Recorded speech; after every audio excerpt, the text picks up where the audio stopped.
Nick and Judy achieved the impossible. A fox and a rabbit bypassed millions of years of biological instinct to build a working partnership, proving to Zootopia that predators and prey could live side by side. They have an impressive track record to back up their status. In their short time as partners, their teamwork has already successfully ousted 2 corrupt mayors from office.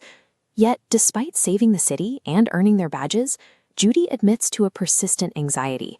She confesses a need to prove their worth to everyone else, as if their monumental victories haven't quite earned them a permanent seat at the table. This professional insecurity points to a flaw they can't quite name yet, a sense that the city's harmony is fragile and incomplete. This diagram illustrates Zootopia's biological taxonomy. Citizens exclusively occupy the mammalia branch, while the reptilian branch is severed. Nick treats it as a standard fact that a snake hasn't entered the city in forever, ignoring the implications of having no integration of cold-blooded life. Addressing the friction between mammals left broader prejudices intact. Zootopia solved its neighborhood disputes, but remained isolated from anyone lacking fur or warm blood, leaving it unprepared for an outsider. The illusion of an isolated world shatters with the sudden appearance of a single, evasive snake. For the ZPD, a reptile in the urban core is an anomaly that defies their understanding of how the world operates. Tracking this disruption leads Judy to a discovery. The snake is part of a secret reptile population living in the shadows, directly beneath the streets of the mammalian city. The investigation forces the officers out of their jurisdiction and into classic Noir territory. Down here, their badges hold no authority, and the standard rules of surface law enforcement break down. To navigate this environment, they rely on underworld informants like Nibbles. These characters act as bridges between the rigid police force above and the complex society below. This cultural disconnect leads to awkward police work, with bizarre communication barriers, resulting in repetitive "hey bub" exchanges, highlighting how out of their depth Nick and Judy really are. The density of this underground network reveals a parallel society that has been cut off from the surface world for generations. The officers quickly discover their target does not fit the profile of a criminal. When we look at the fugitive's actual motives, the standard investigative profile falls apart.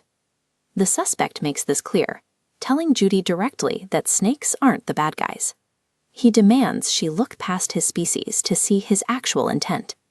His actions are driven by a need to fix a broken situation, acting to ensure his displaced family can finally emerge and return home. This schematic details the city's climate-controlled biomes. Zones like Tundra Town accommodate diverse mammals, but their thermal parameters are biologically lethal to cold-blooded life. The police hunt from above, unaware these thermal zones act as biological gatekeepers, forcing the reptilian population into the shadows. The investigation has shifted from a manhunt into a confrontation with systemic injustice. The city's pristine architectural design has ultimately become the primary enforcer of a hidden, deeply rooted social divide. This structural inequality expands the conflict far beyond the scope of the original film, demanding a different approach from the protagonists. The first movie addressed prejudices between neighbors who already shared the same streets. Now they are confronting the total marginalization of a group that isn't even allowed on the pavement. The physical danger is severe, but as Nick notes, merely surviving the case is not the point of the mission. To solve the root problem, they must leverage their status as the city's heroes. They have to risk their own hard-won platform to bring this forgotten society into the light and force their integration into mainstream Zootopia. Their true goal is stated in the final moments of the trailer: to create a world where the rest of society recognizes that reptiles aren't inherently different or dangerous. Nick and Judy's partnership moves beyond catching criminals to addressing the barriers that divide the city. Their journey suggests that confronting one form of prejudice is only the start of building a true utopia.